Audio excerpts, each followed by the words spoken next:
Welcome to the second episode of A Day of God Pod. Today's special guest is a man God blessed with many talents. A painter, a musician, a songwriter, an artist in the truest form of the word, Jimmywell Media's creative director, child of God, Dylan Reed. Hello, everybody. And today we're doing something unique. He's actually going to be painting the cover art for my next album as we speak. So we're going to have a conversation. We're going to challenge his skills to be able to have a conversation and paint at the same time, but he said he's down for it. We're going to see how it goes. So if you want to get to painting, I'm going to get to questioning. All right, let's get it, people. Before we get into this hour-and-a-half long conversation, let us tell you about our advertising company, Jimmywell Media. We've created hundreds of commercials and spent thousands of dollars on ad campaigns for all different types of industries. So you know you could trust us to market your business the right way. So for the rest of 2025, we are offering 25% off of our trial commercial for all new clients. And once you see the commercial, you're going to want to take advantage of our ad campaign packages, which gets tons of potential customers' eyes on your products and services. If you want to learn more about how we can help your business, contact us at Jimmywell Media on Facebook. That's JEMUELMEDIA on Facebook. All right, now let's get back to that conversation. Let's not get too close and make it weird.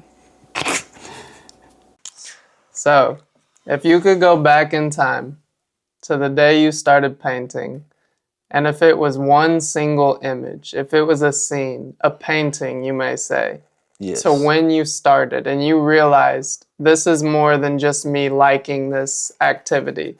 It is part of my calling. When would that moment be? Well, I think it all started, first of all, I've really always been doing art, but I think when it really kicked off, I think I was 6 years old and I had the idea to enter in like the local art show. And so I was thinking like, what should I paint? And I ended up painting like this underwater scene. It was like two Nemo fishes underwater and there was like a dude in a boat fishing on top. And I entered it in the contest. It was a pretty big canvas too, like kind of ambitious to do that. Like when I never really did a professional painting before, besides just like doing little doodles on paper.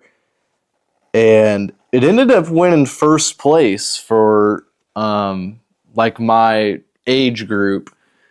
And like that, I was ecstatic about it. And I didn't really think anything of it. Like I was just doing it because I loved art. But that's really what kind of, I guess it gave me a bit of confidence that, oh, this is like something I could do. But it wasn't until I'd say senior year where I started to think like I could make this my living. Like I could, make this my job. I could make money off this. I could, like, this could be my thing. Up until that point, I kind of just did it for fun and just whenever I wanted to. I really got more serious about it senior year. So I guess that's that deep sea painting. And if you want, I could send you a picture of it and you could like pull it up while I'm talking about it. Right, definitely do. It's a pretty cool image, and I actually still have it hanging up in my house. I still love it to this day. And if you even like scroll down on my Instagram with all my paintings on it, I've even made a few recreations of like that scene, but some I've made like a more abstract version. I've made all kinds of different versions of that same scene, and it's always been significant to me ever since I painted that. Right. So that's a really good question, because that is really what kickstarted things. Mm-hmm. Yeah. Now that you mention it, I remember seeing your social media post. I don't remember which platform it was on, but I remember seeing that fish painting. Yeah. And I knew it meant a lot to you from the words you said about it, but I never knew that was your very first one when you were... Right. Actually, I may have knew that. You may have said that in the post, but I didn't remember that. Yeah. But Yeah. what changed for you once you realized, oh, I could do this for a living? Like, what was that mental switch? And did it affect either positively or negatively the paintings that you're creating now? Once you were like, oh, I can do this for a living, and this could actually be something I could provide for my family from. Yeah. So when I first started my senior year, I would say the way it affected my life is it really made me phase out of sports. Like, I played soccer from like seventh or eighth grade all up to my junior year. So, my senior year, when I started to get really serious about art, I really lost all my passion for the sports because I mean, I was good at soccer, but it wasn't something that like I wasn't going to go to play like major league soccer or anything, nothing like that. And I loved the sport, but my love for art really just took it over to where I really like just didn't care about it as much. And I basically put all my eggs in one basket to the art thing. Right. And at the time, I was really inspired by like abstract expressionism artists like Jackson Pollock and Andy Warhol and a lot of those guys from like the 50s and 60s, you know, Picasso. So a lot of my early works in high school, it was a lot of like abstract pieces. And like I was somewhat deciding to paint like a kid in the instant of like sometimes I'd do a painting and I literally had no plan for what it was gonna be. I was just like acting on instinct. Right. Whereas now, like you could tell even by this piece I'm doing now, it's more thought out. Sometimes they're more realistic. Sometimes, you know, it's just my art's definitely changed a lot since high school. But when I was first in the mindset, like I could do this full time, like I want to go big doing this.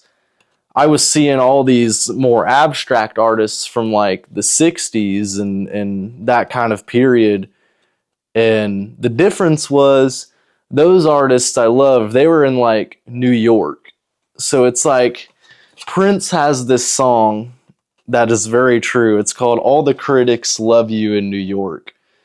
And I feel like he's kind of making a joke about like you could almost do any kind of art in New York, and if you're like weird enough and you stand out enough, like people are gonna like you because you're like this little niche Right. weird thing. But around here in this smaller town, I feel like a lot of people have told me when I was going through that phase of like the abstract stuff, they were like, I love your abstract work, but I don't really understand it, is what they'd say. Like they Right. acknowledged that it was cool, but they didn't understand it. To where when I do more realistic stuff now, or even like impressionist, where it's kind of real, I've had so many more people be like, oh my God, it's so, like, you're so talented. Like, I don't understand how you could do that, this and that. I just feel like for our area, more realistic art is appreciated, which means more realistic art is bought. Right. So, And I mean, I can even, like, if I'm being 100% honest, I feel the same way. I've seen a lot of your paintings, and until you started making the realistic ones, I didn't understand.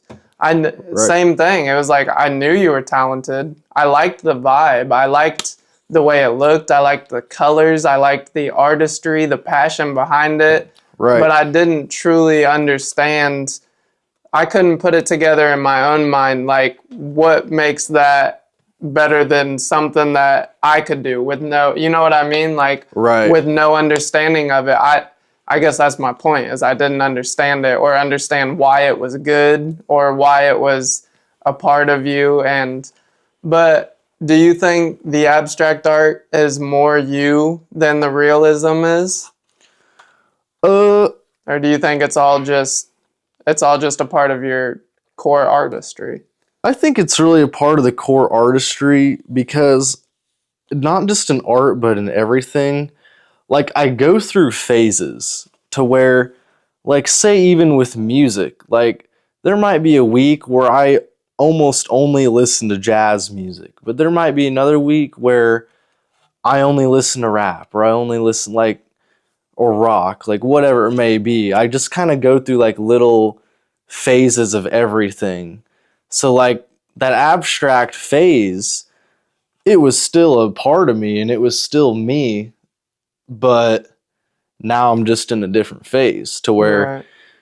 it's not just because this kind of art's more appreciated, because I'm not just doing it for the money. Like, yeah, you want to do this for a living and you want to make money, but at the same time, I'm just doing this because this is what I want to do. So to Right. me, it's like a win-win because I'm doing what I want to do, and what I'm doing now is even more appreciated. So it's like, it's great for Right. what I'm doing at the moment. So I wouldn't say either art form is like more or less me, because I'm a different person than I was in high school. I mean, I'm 21 now. I'm not 17 anymore. So Right. yeah, I've just changed as a person. And who knows, maybe in 3 more years, I'll be doing a completely different art style. I mean, there's Right. no telling, really. So, what do you think if the younger you, the 6-year-old you that painted that fish painting, if Yep. he could see the paintings you're making now, what do you think that little boy would say to older Dylan? Oh, I mean, he'd probably be ecstatic. And sometimes I think about that, and I think a lot of people should think, like, would my younger self be, like, would my younger self like to meet older me? How would you react? And I like to think of that little situation, Right. because not everybody is like, some people just live boring, monotonous lives, and they didn't really fulfill what their calling was. But I think that in my case, I think that the younger me would be like, oh, wow, like, I don't even know how you make this stuff. My younger self probably wouldn't be able to understand it, how I could do it. Right. And And I feel like that might be a hard question for some people, and maybe why they avoid it, because they know even them now aren't fulfilled with their potential that they have gone to do, And it's right, right. like, let alone the younger version of you that was counting on you and had all these high hopes and dreams. But I feel like that's such a crucial thing to think about. Like you said, it's such a great thing to think about because it makes you truly live up to your full potential in a way Yes. that is not for other people. It's literally for your younger self, Yes, if you think exactly. about it like that. Yes, exactly. So, yeah, I think if I even told my 17-year-old self that, hey, by the time you're 21, you'll have a solo art show, you'll be in the works of making your own album, because I'd never even thought I could play instruments almost my whole life. Like, I thought I was illiterate when it came to instruments. I And still feel that about myself. it just takes practice, like I know anything. it. Yeah. I mean, anybody can be a musician and an artist. I tell people that all the time. Like, I'm nothing special. Like, anybody can do art in Right. their own respective way. But yeah, even if I told my 17-year-old self all these things that I'm doing now and showing them the art, because sometimes I don't appreciate it in the moment, to be honest. Sometimes I'm so stuck on the future and, like, I could be doing this, this, and this more. But really, like, what I'm doing now is pretty cool. And Very cool. I shouldn't ever not be grateful for it. So I think if I told any age of myself what I'm doing now, they'd be like, wow, that's Right. cool. Like, I'm glad that you were shooting for your dream rather than just working at Starbucks for 40 hours doing nothing with your Which life. there's nothing wrong with working at Starbucks. No, but follow your dreams is what I'm saying. While you work at Starbucks. Yes, yes. Right. But that is so true. I feel like you were just speaking life into me right there because I get so caught up on where I'm not at Uh-huh. that I forget how far I've came. Exactly. You know, And and that's it's just a human thing, I feel it like. is. So I feel like almost everybody gets like that. So you're not alone. I'm sure everyone has those thoughts, Right. you know? So what advice would you have? My 4-year-old daughter loves crafts. Her favorite Yes. thing to do is paint, cut up paper and glue it to other paper, draw, put glitter on everything, makeup. She is so artistic. Yep. What advice would you have for a 4-year-old to set them up to follow their true potential, but also not just potential with like the worldly standard of succeeding, but being able to express themselves creatively through art, any form of it? What advice, because I know you teach younger kids. Yes. So what advice would you have for a 4-year-old that loves art? So, my mentor at the art gallery I work at, her name's Jamie Stang. A lot of people, if you're local, you probably know her. Even when I was like, let's see, I think I was either 19 or 20 when I started at the art gallery. One of the quotes she always tells me is expand your toolbox, meaning like don't limit yourself, like try everything. If you've never painted hands before, go for it and paint some hands, like paint scenery, like try everything, see what you're best at, but also try what you think you're worst at so you can expand. And I like that. it's almost like you can apply this to anything, like playing guitar. Like don't just learn 5 chords, learn as much as you can so when you try to make something original you can pull all these different tools out of your toolbox. So my advice to your daughter would be just learn everything that you can. Like I know especially with younger people and even me, like watch YouTube videos of like tutorials on how to paint whatever. I mean, there's a tutorial for anything. Like Right. you want to paint I a mean, lamb, that's a how I sheep. learned how to mix music. Yeah. That's literally YouTube. I didn't go to any type of school, didn't pay for any type of education. It was strictly YouTube. And like, I'm not trying to brag, but I'm pretty dang good at doing that. And it's all from YouTube is what I'm saying. Right, right. But there are so many tools that you can learn stuff for free nowadays. It's crazy. Yes. And that's even the other day, my TV's Wi-Fi was having trouble like connecting, and my grandparents, who are super smart, like successful in business, all this stuff, and they were telling me, do not take that TV open. Like don't unscrew it. But I was like, I have the YouTube video that's taking me step by step. And spoiler alert, it helped me fix my TV. Like, and it has worked to this day. It was broken for 2 years with the Wi-Fi. I watched a YouTube video, and that's just an example of all the tools of education that we have for free. Yes, And we're then, so blessed to have all that. And that is literally how I learned everything I know about engineering music. Yes. So that's what I'd tell her. Like, learn everything you can. Because even I, like, sometimes I was closed-minded with art where I only want to paint this one thing and I only want to do this one style. But you'll become so much more proficient if you learn everything you can. Because then say you're farther down the line and you want to create something that nobody's ever seen before, that you can't even find a YouTube video on. This is your own original creation. Then you can pull all those tools out of your toolbox, and it's like get to the point where you feel confident that you can make anything. That goes for music, art, whatever it may be. So that's what I would tell her. Just learn, learn, learn. Watch YouTube videos. Like, you know what I call that? YouTube University. I didn't go to college. I went to YouTube University. For real. But I love that advice. Expand your toolbox. I love the advice of doing what you're bad at.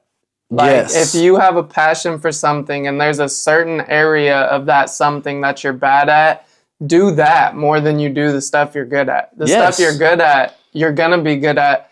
And I've always been so intrigued about originality when it comes to art. Like, when do artists get to the point where they know enough to make it their own, you know?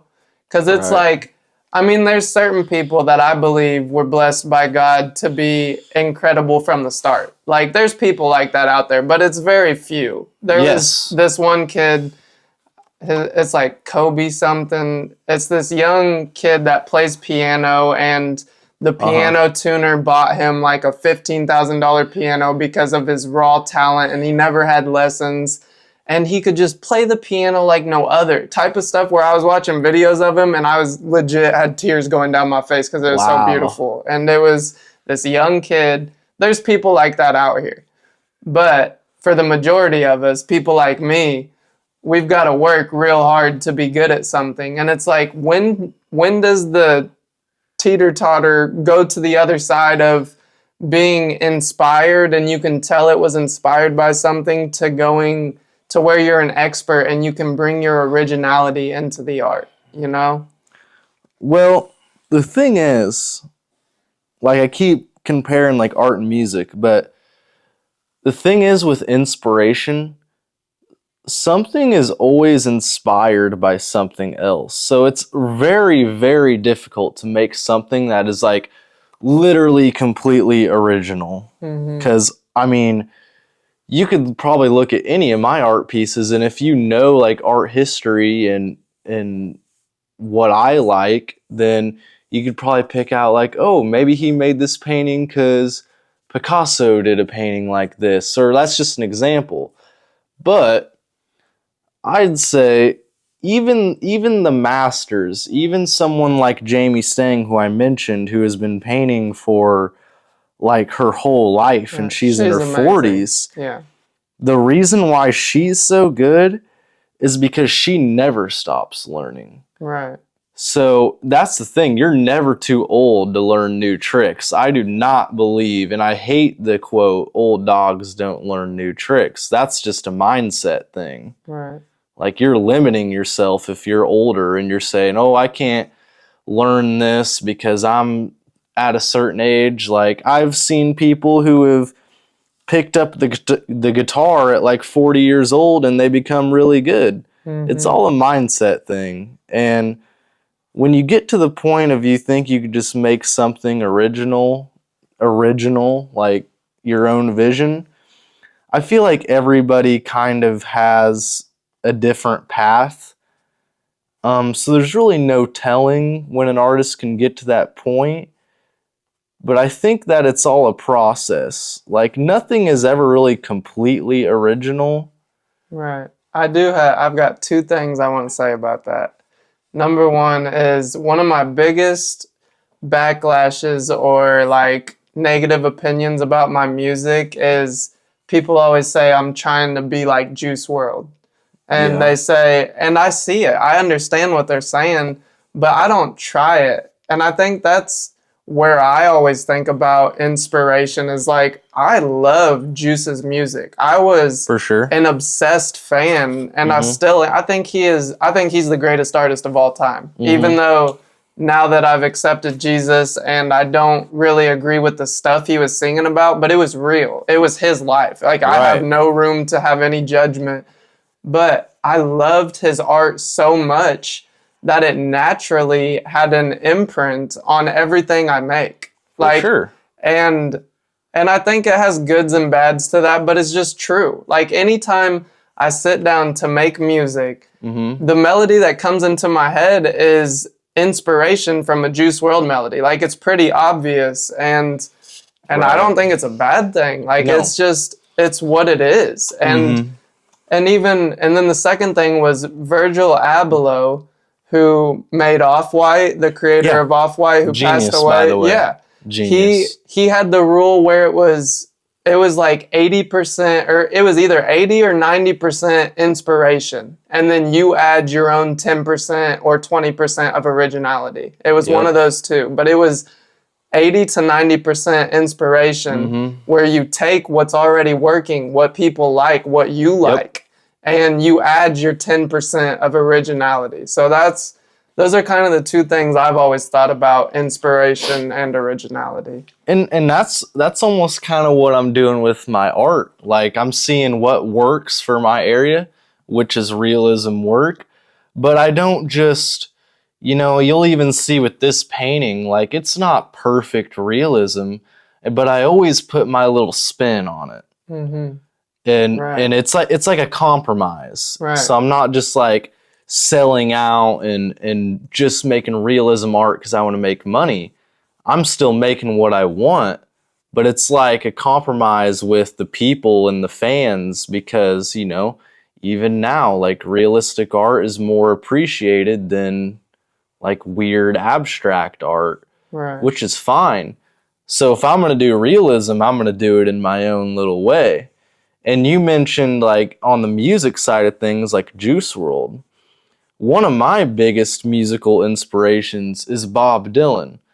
And literally every time I play a show somewhere, I'd say every time, someone will come up to me and be like, "So, you a big Bob Dylan fan?" Right. And I'm like, and I'll take it as a compliment because Bob Dylan is great. Right. But I'm also like not trying to sound like him whatsoever, but it's just like a natural influence because I listen to him all the time. Exactly. I love his art, and it kind of just comes off like that. And that there's nothing wrong with that. You don't want to be a copy, but you also, like, that is literally how art works, you know? I mean, the way I see it is I wasn't out here searching for someone to copy. It wasn't like when you became a fan of Bob Dylan, you were like, let me find someone to copy and steal all their stuff. It was, oh, I really, really like this. And if I really, really like it, I really, really like making stuff similar to this. Yes, exactly. And that's kind of how I see it. Right. So, I don't know. The whole art and music and all that, making something that's original, it's all a process. Everybody kind of goes at their own speed, but it's just practice, practice, practice. And I don't remember who said this quote, but it's always stuck with me ever since I heard it. Practice does not make perfect. Feedback makes perfect.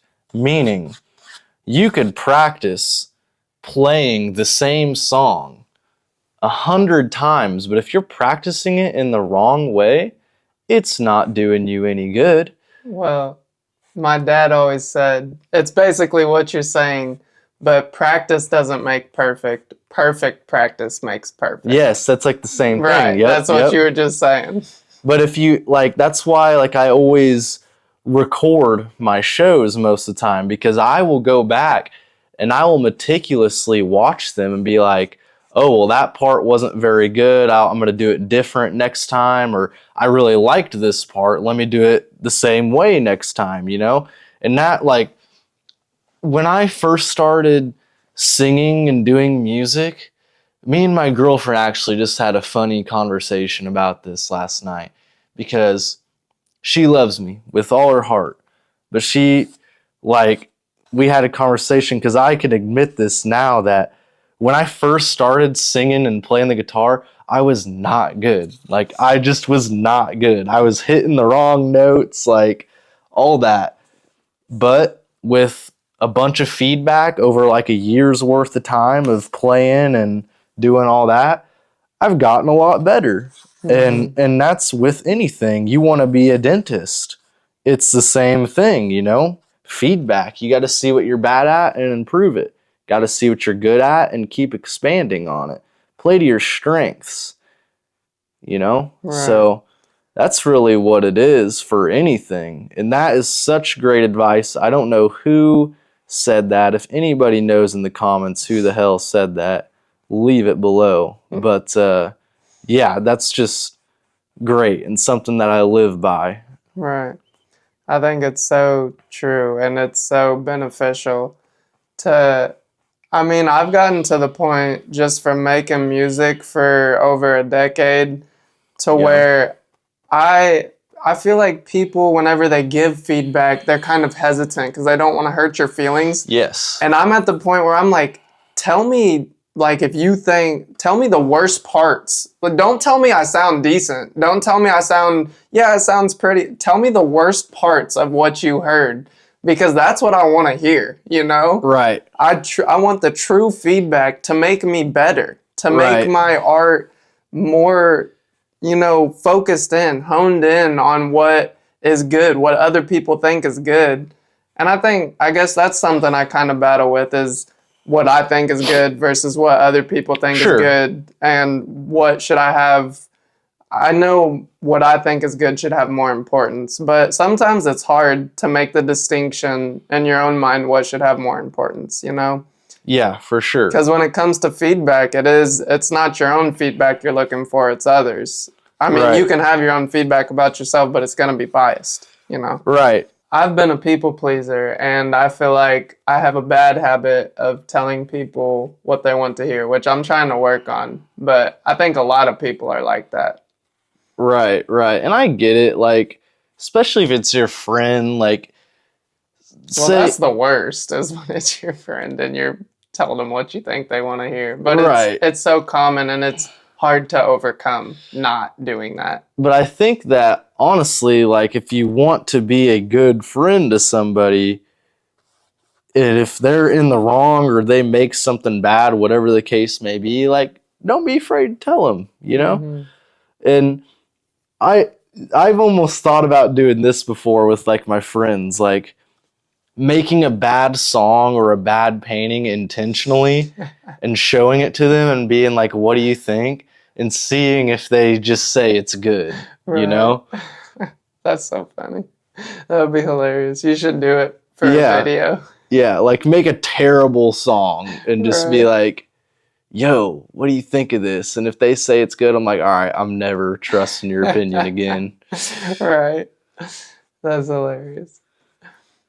But for the next part of this podcast, I want to get to know you as a person better. Okay. I want to know the story of Dylan Reed's life, not just from an art perspective, but I want to get to know you better. So take me back as far as you remember and tell me about your life if you don't mind. Let's see here. Far back as I can go. Well, I had a pretty good childhood. I mean, not necessarily normal, but like good. I've met plenty of friends and even family that have went through a lot of tough stuff and a lot of trauma and death and all types of wicked things. But I was really blessed with a great childhood. My parents were, I mean, since I can remember, have been divorced, but that was honestly probably for the best because they were not compatible or the same whatsoever. So that was probably really good for my childhood to not like be around them arguing 24/7 or whatever it may be. So I don't have any memories of them even being together because I think they split up when I was like 1 or 2. So I feel like when I was a kid, I almost lived a double life because my mom and dad had two very different types of like parenting, to where I feel like my dad was a lot more lenient and like I wouldn't say like your friend, but like I don't Right. know, like I mean, I get exactly what you mean by where that. my mom was more like authoritarian, but at the same time, like me and my mom could have a deep conversation and really talk about real stuff. Like I never felt like I had to hide things from my mom because even when I messed up and did something stupid, we'd have like an adult. Me and my mom have been having like adult conversations since I was like 10 years old. And that really molded me to like have great communication with people and to be real with people and to just, not hide things. And I really couldn't have asked for a better mother. Like, she was the perfect mix of being strict, but like being your friend, or like being able to talk to her. Right. Like, especially now that I'm an adult, like I'd say, like, even though I don't see her as much because I moved out, I'd say we're still like pretty close and we can have great conversations. Right. So that was kind of like the basis of my childhood. I was like more rambunctious and a troublemaker and wild at my dad's because I felt like I could get away with more, where I was more like a good kid when I was at my mom's. Right. So that's kind of like a big part of the childhood. But like all in all, it was great. I got a bunch of good family. Like art has always pretty much been a part of my life. And funny enough, not everybody knows this that has known the teenage and adult Dylan. But literally from like as early as I can remember up until about age 15, I had my mind set that I was going to be a WWE wrestler. No way. Yes. Yes. Like that was such a huge part of my childhood. Like I was literally obsessed with WWE to where like I've always been an all eggs in one basket type of person. Like if I got my mind set on something, you best believe I'm doing it. Right. And I literally, like me and my mom would get into arguments. She's like, you got to have a plan B. You got to have a backup plan, this and that. And I'm like, no, Mom, I'm going to be a wrestler. Like there's no other path for me. When did that stop? Probably. Or is it still going? Are you still in that mindset? No. What a different life I'd be having if I'd be jacked right now. I'd be like an amateur wrestler at some little place. So when did it stop? Probably like age 15, I started to phase out of it. 15? That's still pretty. I thought you were going to say like 7. No. Like legit. I like, this was my life. I love that. And, do you have a wrestler name? Do you know what it would have been? It would have been Dylan Reed. Just Dylan Reed? It's always been Dylan Reed, right. Yeah. Because I always thought like... I mean, now that I think about it, I could see it. Dylan Reed for a WWE superstar. Yeah. Yeah. I mean, it's still in the picture. For anybody famous, because I feel like my real last name, if you don't know, is Custer.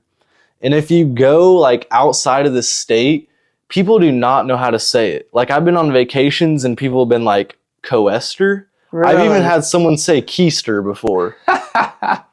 So even when I was a kid, I was like, okay, if I'm going to be a famous wrestler, I can't be Dylan Custer. I got to be something else. So I was like, well, my middle name's Reed. I'll just be Dylan Reed. Right. That's easy. There you go. So that was always my wrestler name.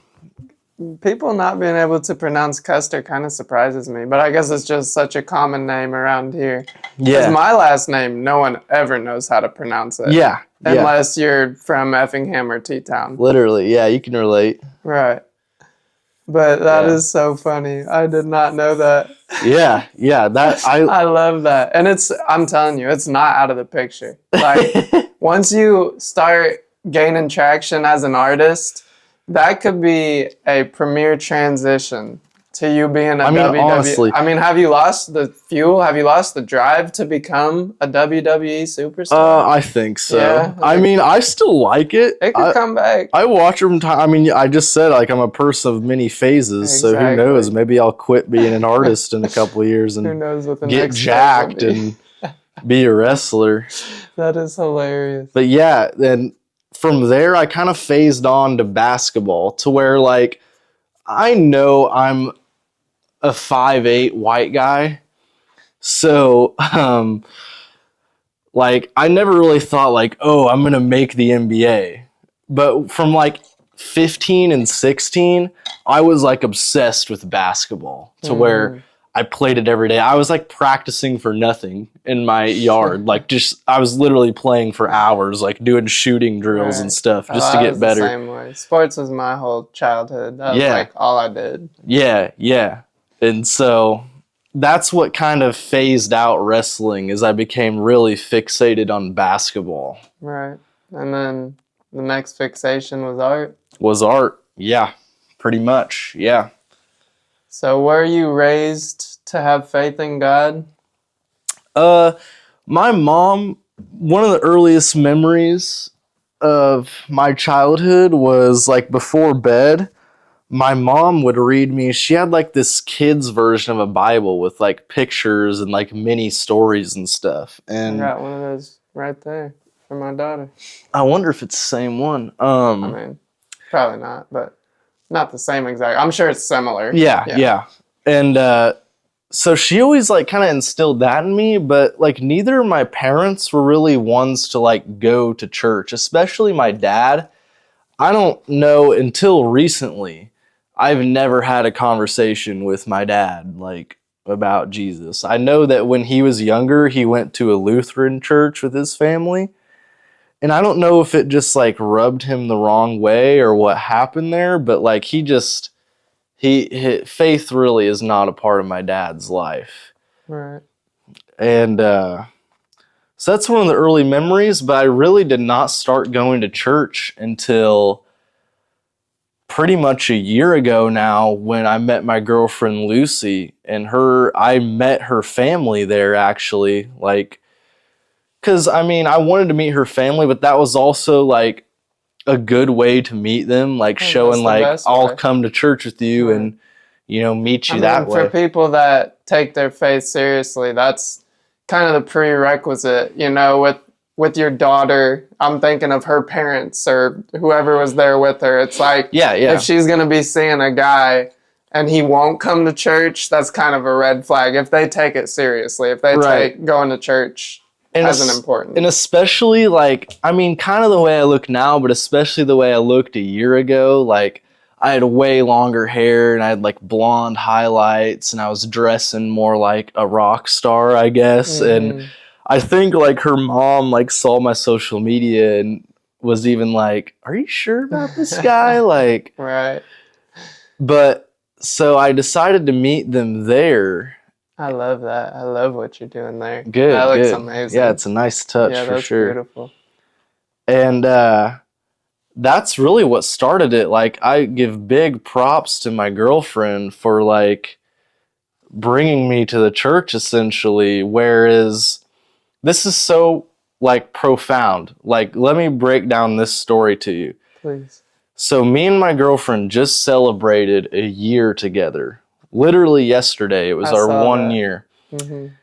And there was a day where I was at Stang Arts. And just to give you a little bit of context, my whole life, I've always knew that Jesus was real. But like I mean, I always knew he was real, but I didn't take it as seriously. I wasn't really living like a real Christian life. I mean, I gotta be real with myself. I really was not. And I was at the gallery one day and I was making some painting. I don't remember what it was, but I was talking to Jamie while I was doing it, my mentor there, my boss. And I don't know, this was not planned. I just felt the need to say this. I don't even remember the conversation we were having at the time, but I go, I think that Jesus is king. I just said that. Huh. And she was like, wow, like I've never heard you say anything like that. And I'm like, yeah, my mind has always been wandering, like, what about Buddhism and what about Hinduism? Like, not completely writing those off even today. Like, I mean, I don't think there's necessarily, you're not wrong, I guess, for believing in that stuff. Wow. But I believe strongly that Jesus is the best way. Mm-hmm. And she was like, wow, I've never heard you say anything like that. Like, that's great, Dylan. Because she goes to a church as well. Not the same church as us, but she's a firm believer in Jesus as well. She was like, wow, like, awesome, Dylan. Mm-hmm. And literally, I was posting TikToks pretty regularly, and I had a TikTok of me revealing this big table that I painted on, and it was just like a portrait, nothing like religious or anything. It was just like an abstract looking portrait. And my girlfriend Lucy comments just some like, I think she just said, "I love this," with like a heart or something. She was your girlfriend at the time, right? No, Oh, like no. I didn't even know her. Okay. I didn't even know her. Okay. And she commented, "I love this." And I kind of peeped her profile picture. I'm like, who's this? I clicked on her profile and I saw like we had a bunch of mutual friends. Like, she wasn't just some rando from across the country. Like, right. Which you never know with comments like that on social media. Yeah. Usually it's not someone from around where you're from. And the thing is, like, I don't normally like click on people's profiles either that just comment. Like, I'll usually just reply like, thank you, whatever. Mm-hmm. But something made me click on her profile and I saw, oh, we've got several mutual friends. I bet she's from around here. So, and she had a TikTok of her, she's a cosmetologist. Mm-hmm. And she was going to cosmetology school, and she like posted like 7 days of like her different outfits. And I commented like heart eyes or something on it. Shooting your shot. Yeah. And then we DM'd a bit and we got each other's Snapchat. And like a few days later, I asked her out on a date. And then literally like 3 weeks after dating, I made it official with her, and it's been a year now. Huh. So I think that's so profound that literally, this was literally like days after I said Jesus is King that she popped up. Oh, wow. On my I didn't page. even put 2 and 2 together yet. Yes. Okay. Literally days after. Wow. And like, she has, brought me to the church and got me even closer to Jesus and the whole movement. Do you have any idea where that stemmed from? You saying Jesus is King? Did it? Because I have a very similar experience where I always knew Jesus was real. My whole family followed Jesus. I was raised having to go to church. Mm-hmm. But then I had 1 to 2 years of my adult, like right when I turned an adult, about 18 to 20, where I even said things where I was like, I don't think God is real. You know, I had a couple years where I was lost in the darkness, is how I'd put it from my perspective now. Yep. And then I started to slowly but surely come around. I had a few friends that believed in God and would talk about him occasionally. And I realized my life wasn't exactly panning out how I wanted it to, or I could see my life wasn't fruitful from the decisions I was making. Right. So I was trying, it was when my daughter was first born, and I was trying to cut out my habits of drinking a lot and smoking a lot and all that. But I had this experience where I was trying to cut out my habits of these substances, and I couldn't do it. I couldn't do it at all. And one of these days I was meditating. I was getting into meditation, and I'm sitting there meditating, and I'm telling you, it was the most random thing. All of a sudden, I started out loud saying, in Jesus' name, these evil spirits of addiction no longer have a hold of me. And I just kept saying, in Jesus' name. Like, that was the main point. It came out of nowhere. I don't talk when I meditate. You know, I sit there and I just meditate. And it came out of nowhere where I started saying it. And I have no idea where it came from, what it stemmed from. I know I have all these influences of Jesus around me, so I know it's not completely random. But that moment was completely random. I wasn't a committed, dedicated follower of Jesus yet. But that was the first time in my years of trying to cut out the substances that I went 3 months without marijuana or alcohol. Wow. And I didn't even put 2 and 2 together until probably a month into it, where I was like, wow, I've actually not been doing these substances I've been trying to cut out for a month now. And I thought back, and it was May 28th, 2024, so a little over a year ago.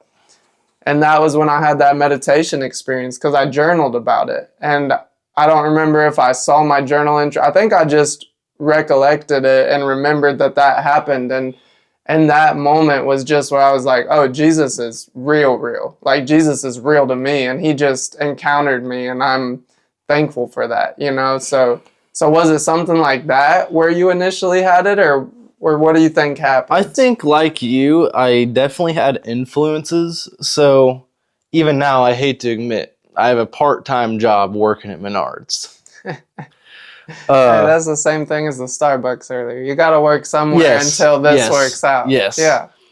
So, I mean, there's nothing wrong with it. It's just kind of a boring job sometimes. But the great thing that came out of that is I had a couple coworkers who worked in the department next to me, a couple older guys. One of them's named Brian, and the other one's name is John.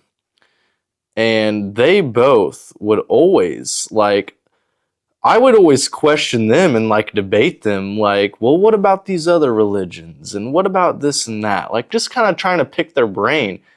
But at the same time, I always found it very, very fascinating that my mind was so wandering and they were so confident that Jesus is the way. He's the one. Like, not even like regarding the other religions. They're like, no, this is the way. Mm-hmm. So I was like, man, I started to think, like, I wish I could be that confident about it instead of just wandering so much. And John, unfortunately, got diagnosed with cancer. I forget what kind, but it was like very, very out of nowhere, to where it was like one day he was at work and then the next day he was gone, and then come to find out that the doctors were telling him he had like 3 months to live. And he ended up like only living like a month and a half after that, after the doctor said 3 months.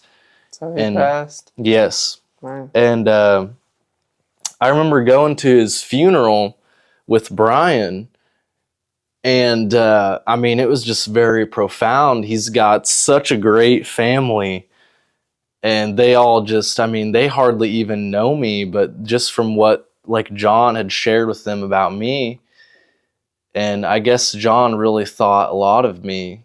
And so like when his family finally met me, it was just like with open arms. And I remember it was towards the end of the service, and like I was bawling. Like, it was bad. Like, I didn't even cry when he died. I was obviously upset about it, but I wasn't like super emotionally distraught. Like, but when I got to the funeral and I saw all his family and stuff, and you know, Really hit you. It really, really hit me. But the thing was with them, like, they were obviously mourning, but they didn't have like this super gloomy mood. Like, it was almost like they just knew that he was with Jesus, and that gave them some comfort for sure. Wow. And I remember at the end of the service, I think it was John's brother. I was distraught, I was bawling, and he come up to me and hugged me. He didn't even know me. I never even met him. And he just gave me some words of encouragement and whatnot. And this was also like 3 weeks into knowing Lucy. Like, the journey was already started. So Jesus was coming after you. That's what I'm hearing. Yes. And he asked me a question after he got done hugging me. He's like, "You started going to church yet?" And I said, "No, I haven't." And he's like, "You should try it out, basically. Like, just give it a shot, you know?" And then not long after that, it got to the point where I was going to meet Lucy's family. And that's when I started going to church. Like, probably a week or two after that funeral is when I started going. That is insane. And it's like, it's crazy how profound that whole time was. And just, I feel like ever since I said that sentence, Jesus is King, my life has been so profound and everything's just starting to add up. Like, That's exactly how I feel about that meditation where I said Jesus' name. Because that was what I remembered being so odd about it. Because I was coming to with, there's definitely a God. And I mean, yes. Jesus was my first pick because of my influences. But then when I said his name in that meditation experience, Mm-hmm. it was just a different experience altogether than I've ever felt in my entire life. And something in me knew 100% that it was the name Jesus. And I was like, I need to look into this a whole lot more than I have been. And that Right. was where it all started for me as well, was just a random proclamation with my mouth about Jesus. Yeah, I was Wow. by myself. It wasn't even to anybody. It was to myself. Yeah. And then, like you said, from then on, it was nothing short of profound would be the way I would describe my life since that day. Mm-hmm. For real. And it's just wild. Like, just crazy how my life has been since I just said that sentence. And, I feel like a lot of people have trouble with faith because they can't see God face to face, or they feel like, they can't directly talk to him, like in a back and forth conversation sense. But the thing is, like, it's almost like he's above language, and he's like the director of this big film. Like us as humans, we try to direct these little films about stories, but he's the director of the world. Right. Of every single thing that ever happens. Yes. And I think it is such, we keep saying the word profound, but profound thing where it's like, I was thinking that's the perfect example is at a funeral. When death of your loved one is in your face and you're mourning, but you're not sad. Like you can mourn, but be joyful in your heart, I guess is what I'm trying to say. That doesn't come without Jesus. And it's not just funerals or death. It's everything. Mm-hmm. It's the stressful moments in your day-to-day life. They feel dreadful unless you have Jesus, because then you're like, what is Jesus trying to teach me right now in this dreadful moment that I deem dreadful in my human perspective? But I know it's not dreadful to Jesus, he knows what was going to happen before it even happened. So Mm-hmm. I think that is the most beneficial part of putting your faith in Jesus, is any moment that you believe was dead is not dead with Jesus. Any life, anything, any situation, job opportunity, relationship, like Yes. it is all alive in Jesus, and it's only dead if you don't have Jesus. Right. That's a great quote. That is great. I completely agree with you. It's interesting how he reveals himself in these profound ways. I mean, we're two completely different people, and yet we both had these profound experiences Around the same time. Yes. Now that I think about it. Yeah.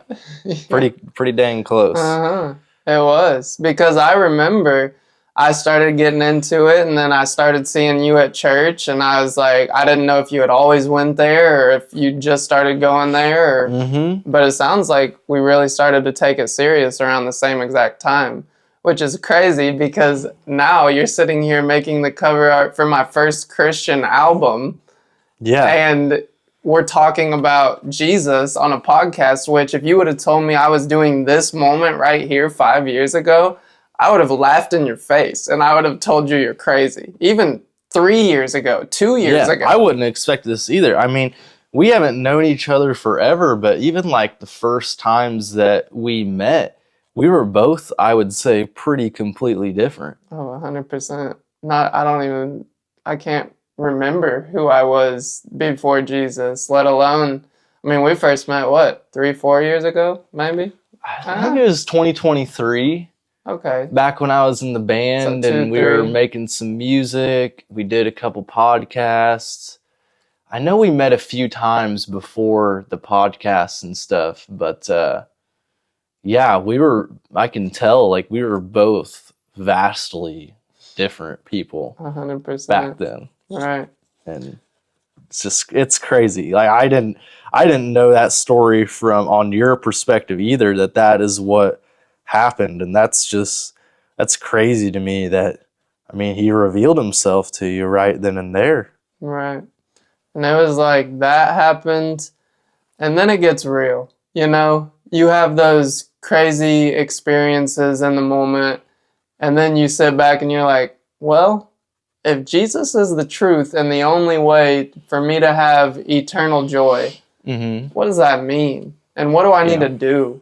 And it's hard. It's not easy. It's difficult. It's hard on the mental because I didn't think about what I was doing wrong. I didn't even want to quit drinking or smoking before I found Jesus. You know what I mean? It was like, this is just something I do. This is how I relax. And then convictions come once you truly decide to allow your life to be led by Jesus. Convictions come and you start to realize, but it's so beneficial for your life.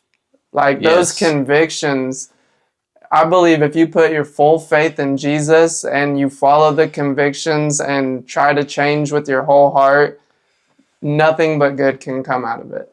Yeah. It might be hard and it might feel difficult, but the fruits, I always think of the fruits of when I'm disobeying God and I'm drinking and smoking, the fruits of my life are evidently rotten. Right. They're just rotten. Everything about it, everything that the person that I am whenever I'm not being obedient to God, everything I do turns out to be rotten. Right. And I think Brian said this quote to me many times, that it's real easy to say that you're a Christian, but it's hard to live a Christian life. And for good reason. I mean, some people look at Jesus like he's like some ultimate dictator over the world, but he's more just like a caring father. And that analogy I've got from Bryson Crawford, that's his last name? Bryce Crawford. Yeah, Bryce Crawford. Right. Yeah. I love him. I was going to say something about him earlier, but I can't remember what it was. He's great. And that's kind of what he said. It was because you were saying people that are 100% confident led you to be like, oh, what is that? Why are they? And one of the things I was going to say was that is such a profound thing that Jesus does in the hearts of people. And Bryce Crawford was going to be my example because he is just sure. And it's like when you see that, it makes you more sure. Yeah. It makes you happy to be on Jesus's team. Yes. It's like, oh, I love it. Like I want to be more like that, you know? I want to be more sure. Every day I try to be more sure. Right. Yes, exactly. But what were you saying? I'm sorry, I cut you. No, you're good. That adds to the whole point that, you know, Jesus is not some extreme dictator over your life. We have free will for a reason. He sets up, I wouldn't even call them like rules. They're just like, it's the best way to live. Right. It's almost like an opportunity. It's like if you follow these laws that are in the Bible, you don't have to. That's the whole point. You don't have to. But if you do, the fruits of your life are going to be abundant every time. I've noticed it. I've seen it in my own life, seen it in others. That's why people are so confident. Because you can see it. You see the fruits of your life. You see people that are at funerals and they are mourning, but they have a joy in their heart. And you see that. And it's like, well, what? How? What? Exactly. It's so profound, the whole thing. And the how is just Jesus. Yes. It's crazy. It is. And honestly, sometimes, like, not all the time, but sometimes I don't know if you relate to this or not, but sometimes I almost feel like an imposter. Like, I'm just now like getting into this mindset, which it's good. Like tomorrow's gone or yesterday's gone, tomorrow's never promised.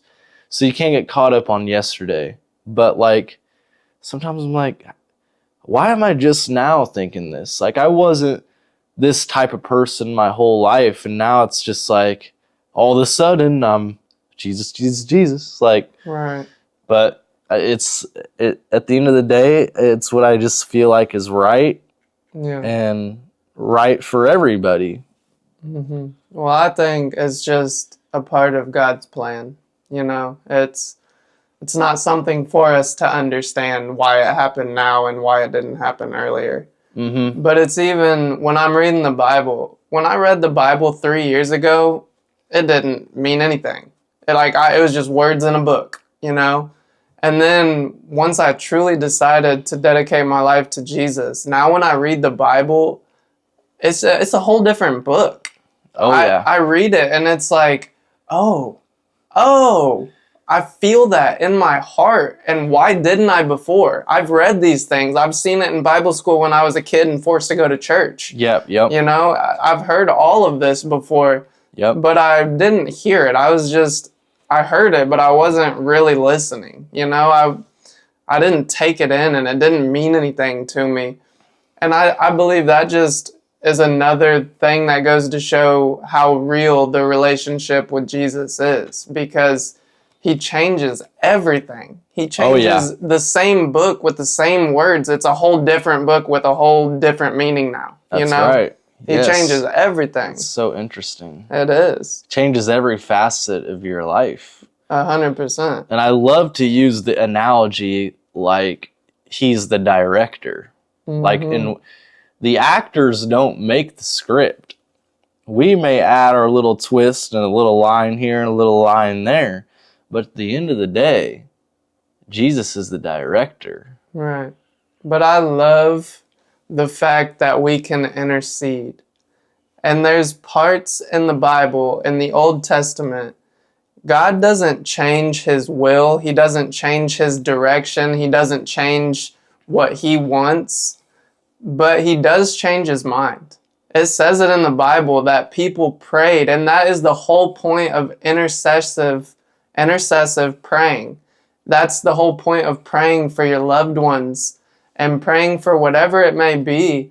God has changed his mind in the Bible. I don't know if that's Christian-like to say it or if it's a biblically understood thing, but I just got finished with a verse and I can't remember what it was. I saw something that came straight from the Bible that he changed his mind because someone prayed, but I just thought it was such a hopeful thing to know that your prayers matter to God and it can change the direction of your own life. It doesn't change God's will. I know God's will is perfect and he doesn't change. He's the same God from the Old Testament to the New.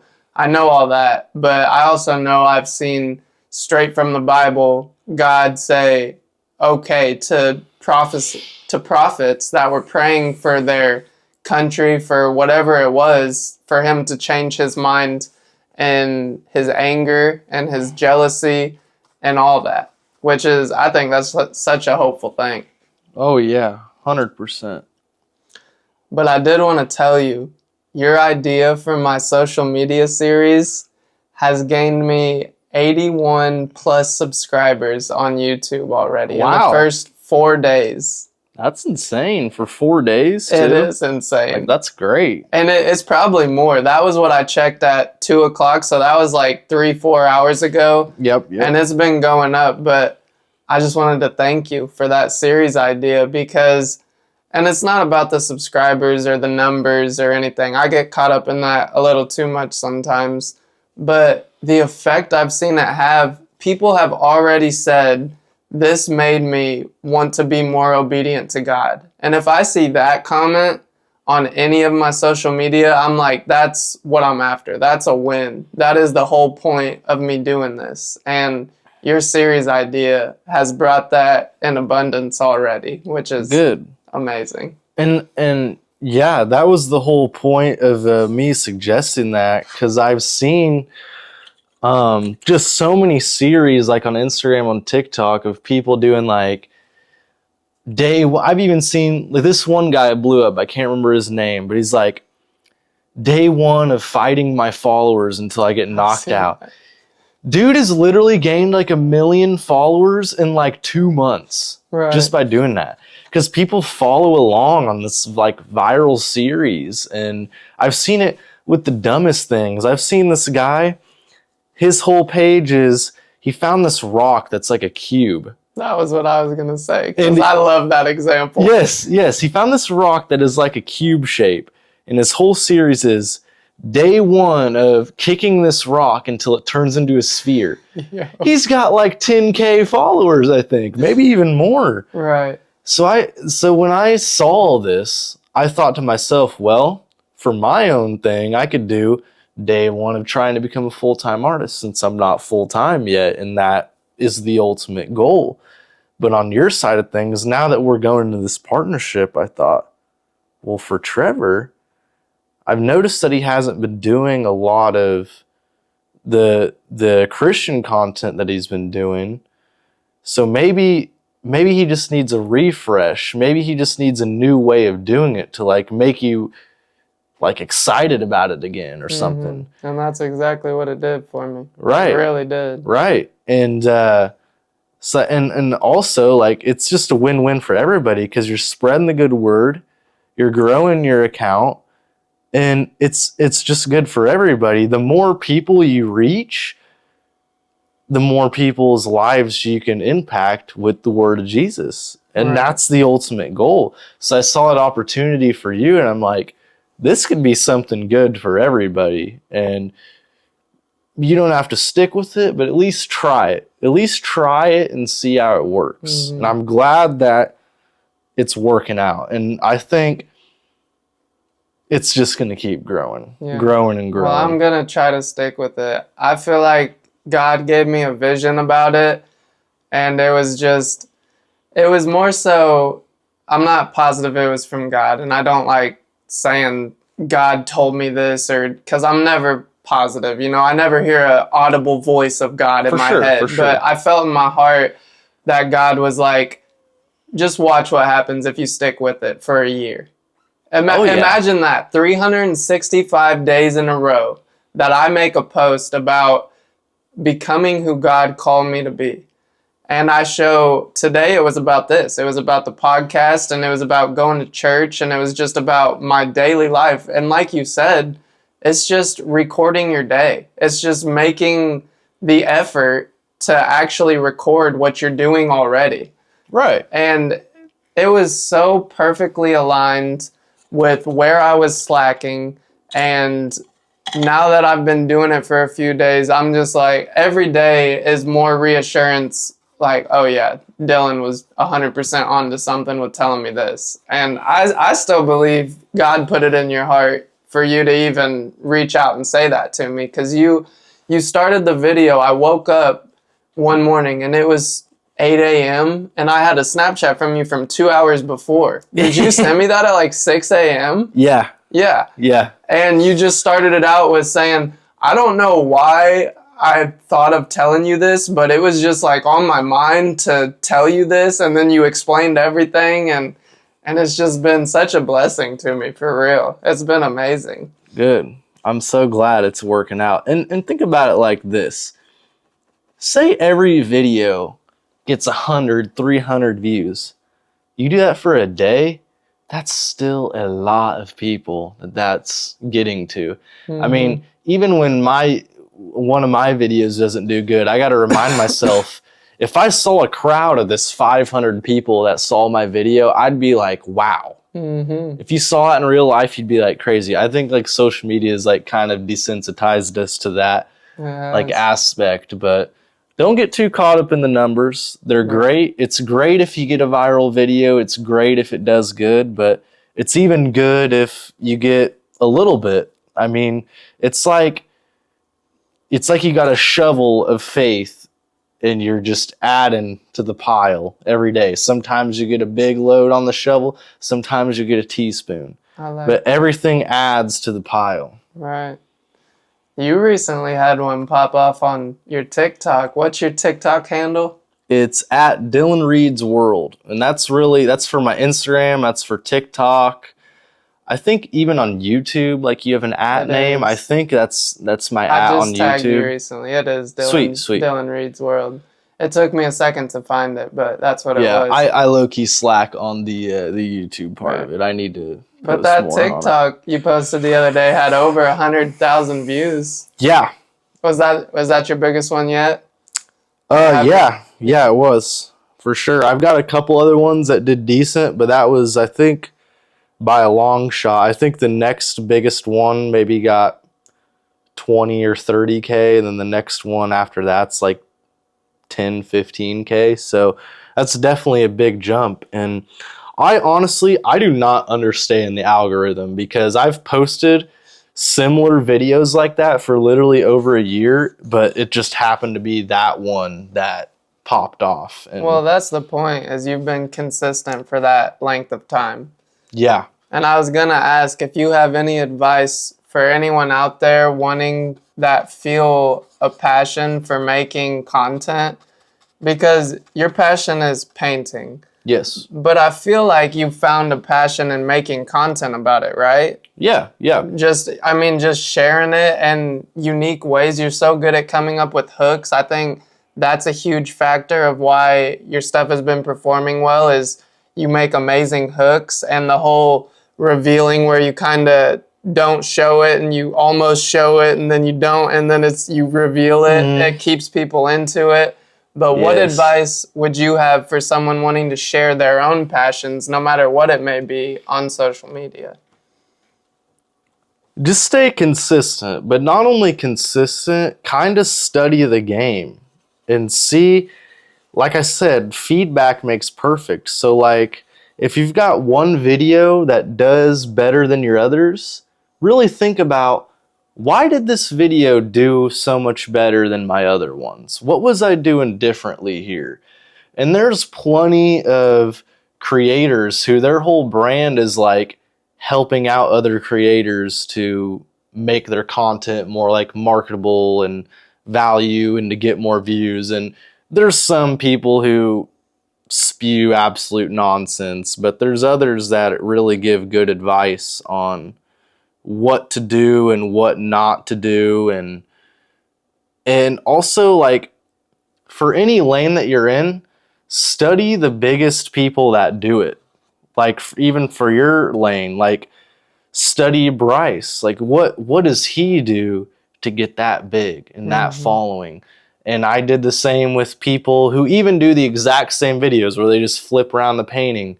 Like, how are they hooking their videos? How are they presenting it? And I mean, it goes with anything. You never should stop studying your craft. And that's really consistency and studying, what I would say are the keys to being something, getting some kind of following online. Right. It's really it.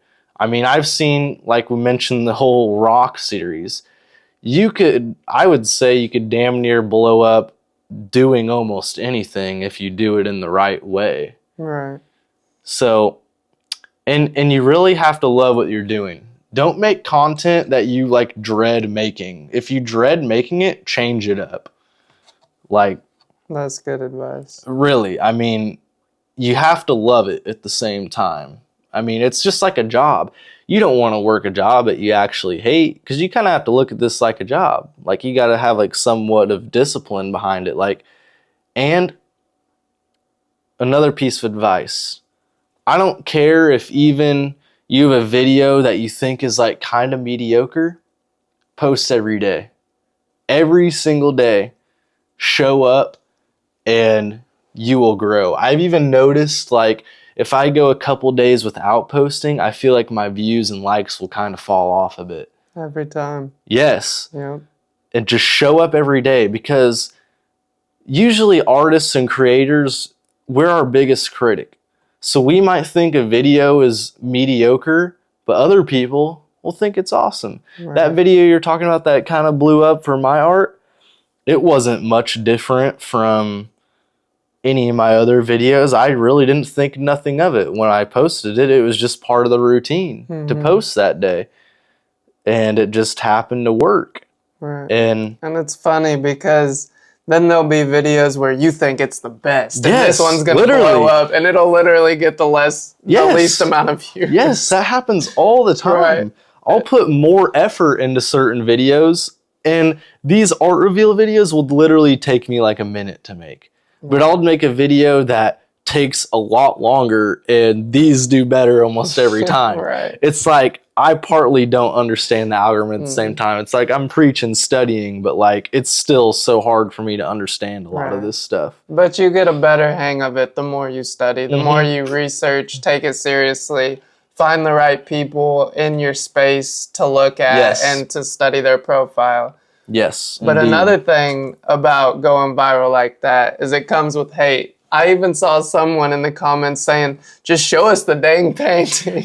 And I commented back like, bro, you had to wait 6 seconds. Right, Like, come on, people. But that's what I was going to ask is, how have you dealt with the hate? Because I know it comes the more, I get it all the time. One of my last videos that didn't even do well, someone commented on one of my things about my faith and said fairy tales. And it's like, you are literally commenting on the core beliefs of my life, telling me that it's fairy tales. And I don't mind hate anymore, but I was going to ask you, how do you deal with it? Does it affect you? Well, I'd like to say that it doesn't affect me, but like sometimes like I don't get like upset about it, but sometimes the hate comments like stick out more in my brain. Like I'll remember them more. And I don't know why, like, our brain is, like, kind of wired like that. Like, the negativity sometimes will overtake. Because I get way more positive comments than I get negative. But it's like, the 1 or 2 negative here and there, it's like, they just stick in my head. Every time. And it's just like, I saw a quote, I think from an NBA player. I think it was Jalen Green from the Celtics. He was getting interviewed, and something he said, and this wasn't even that long ago, I saw the video, he said, they don't ever make statues of haters in your comments. They make statues of people who go out and achieve things, and go and shoot for the stars, essentially. Yeah. Haters, I mean... they make statues of the people that have the most haters. Exactly. Yes. Literally. And that comes with anything. Like, the bigger you get, I don't care who you are, the more hate you're going to garner. It's every just time. Some people, like, that's just in their heart to hate. And you know what? It's like these people who are hating, they don't have anything better to do. Like, I'm not spending my time dogging on other artists' art. Right. Like, because I don't have time for all that. Why would I do that anyway? I wouldn't even want to. No, exactly. And that's how I handle it, is acknowledging that it's a reflection of their thoughts about themselves. Because I think that is 100% of the time, if someone's hating, it's because it's just my video about me talking about my own personal faith affected you so much that you have to comment and say it's fairy tales. Like, you have problems. I don't mind. You can comment whatever you want. It's not going to make me not think Jesus is real for you to sit here and comment fairy tales. It's just like, I sit here and think, oh man, what are they going through that they think this is the best way to go about their day, to comment that my belief system is fairy tales, Yeah. You can't let it get to you too much for anything. It's just, but like you said, there's some that stick with you, and I think there is positives to someone that is being educationally critical opposed to just hating for no reason. Yes, for sure. Because, and sometimes it even comes off as hate whenever someone's truly giving feedback that they have an opinion that whatever you're doing is bad, and I think it's a good thing to consider and take in, but it's never a good thing to make it everything about your next post. It's not like I'm going to make my next post for that person that was hating, to hopefully they like it. That's not a good way to go about it. No. But it's all right to consider. It's all right to think about and say, maybe, I mean, in my case with the fairy tales thing, I wouldn't even consider that, to be honest. I already have enough in my life and regret considering it, so. But when it comes to like my music and someone's commenting and saying that they dislike my music, one of my very first TikToks that ever did well was me at work, and I was stocking the shelves, and I was playing my song in the background, and I said, blow this up so I can quit my day job and work on music full time. It blew up because of hate. Everyone in the comments was talking about, you should get more hours, don't quit your day job. And it really affected me at the time, but I think situations like that are why I'm at to the point where I am now, where it doesn't affect me. It's like whatever, but at that time it was like, wow, I didn't think people hated my music that much. But it was also other people that have the tendency to put hateful comments on videos saw other people hating, so they were like, oh, let me hop on that train. Let me make a funny joke about how bad his music is and how he should not quit and work overtime because his music sucks. And it's like, I don't know. It did affect me at the time. Like you said, I wish I could say it didn't, but a small part of it really hit me. And I was like, oh man, wow. Yeah.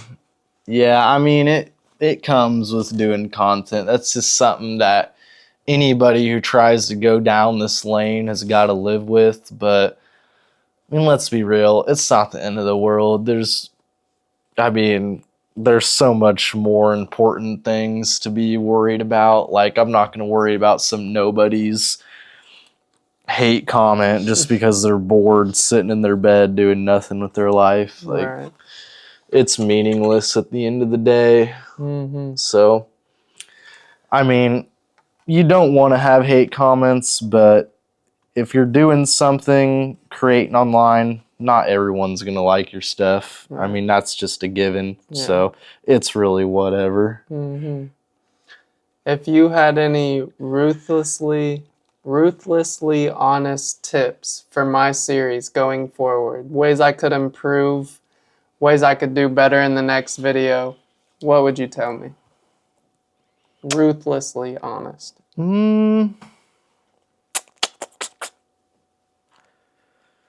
I think you've already started, like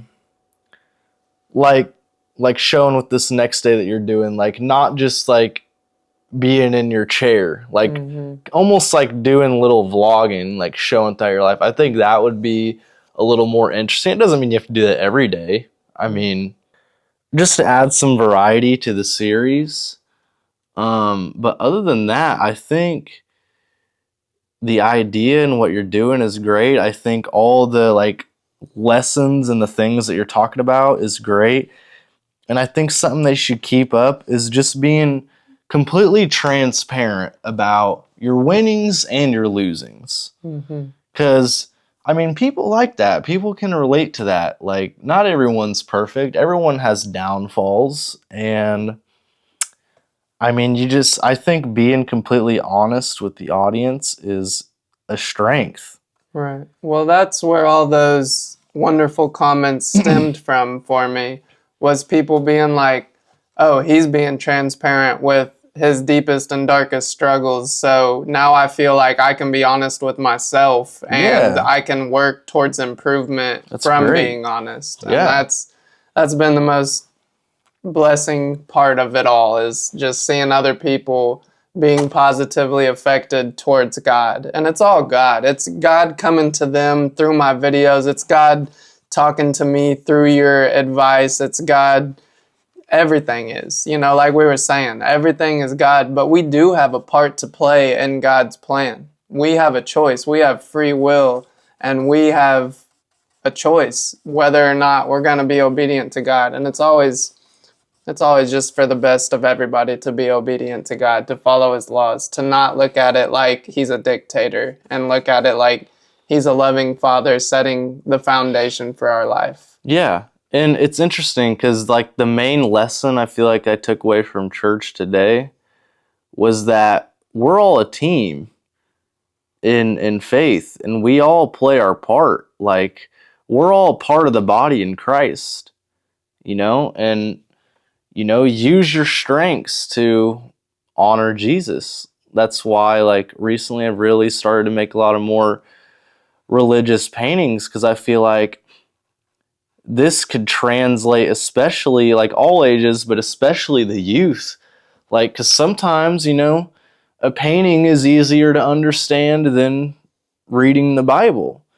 And I've even learned so much stories about the Bible just by like doing my research and being like, I want to paint about this story. And after I get done with the painting, it like helps me even understand what's going on in there. Cause like painting is like my language in a way. Mm-hmm. And so I think that, as Christians, we're all on a team and we all need to help each other and, just do our best for the team of Jesus, essentially. Well, that was probably the biggest pivotal point for my music. Was I used to make music glorifying the substance abuse that I was doing in my life, glorifying being lustful towards women. And then I had my daughter, and I was like, I don't want to be making this be the main thing of what I'm about. I don't want to be influencing anybody to be doing this because it hasn't served my life well. Yeah. I'm over here rapping about drinking and smoking, and every time I drink or smoke, my life gets worse. So what am I actually doing other than talking about the things that made my life worse and influencing other people to think it's cool? It's all about, with art, I feel like it's all that cool factor. Even me, my favorite artist was Juice WRLD. He made it sound so cool, and his music stemmed from his substance abuse, and it made me really want to do those substances. Mm-hmm. But those substances literally brought Juice death. Yes. And exactly. I hate it. And it hurts my heart, bro. His death affected me more than anybody I ever had experienced that I didn't know personally. Yeah. And it was crazy. It's crazy, but it also goes to show that the substances and the lust and everything, it leads to death, and Jesus leads to life. And I'm so proud to be able to make music and videos and everything about Jesus because of the influence it can have on the younger generation, mm-hmm. But I had one more question for you before we wrap this podcast up. Do you think calling my album Trevor 1-1 is blasphemous? No, because how I take it, it's like a symbol of a new beginning. That's how I took it. The 1-1, right. That's the start. That was the intention. But I guess I've just kind of had in my spirit been wrestling, because it's like, I'm not saying this album is scripture, but people could look at it and say, oh, you're saying this album is like, it should be recognized as scripture. But that's the furthest thing of what I'm trying to say. But like you said, it's just the beginning. I'm also not trying to justify my decision, but... No, that's honestly my take on it. And when you first sent me the idea and the inspiration for this painting, that's exactly what I thought was... This is real, honestly, perfect for mm-hmm. what you're doing, because it symbolizes you changing in real time, and this is your new chapter. Exactly. That's how I take it. And I mean, do you really think Jesus would feel some type of way about you calling it this when the whole album is glorifying him? I pray that he doesn't. I pray that he likes it. I think that he is thoroughly happy that you are taking this new chapter with your music. I think there's no doubt about that. You're glorifying his name and his word, and you're ultimately showing more people through your music, through your content, through every facet of your life pretty much at this point, that you're just showing people his way. Right. And I think it's great. I don't think there's anything wrong with it at all. Well, that just put some peace in my heart, so Good. Thank you for that. Good. But we're going to wrap the podcast up. I'm going to show you a finished version of this beautiful painting he's working on at the end of the podcast. If you want to follow Dylan on any of his social medias or see what he's got going on, please tell them where to find you and what's coming next for Dylan Reed. Yep. My TikTok and Instagram is at Dylan Reed's World. And what I got coming up, we actually just about a week or two ago, we recorded my debut album. It's going to be called Before It Rains. So we'll see when that comes out. There's not an official date yet, but maybe before the year ends. We shall see.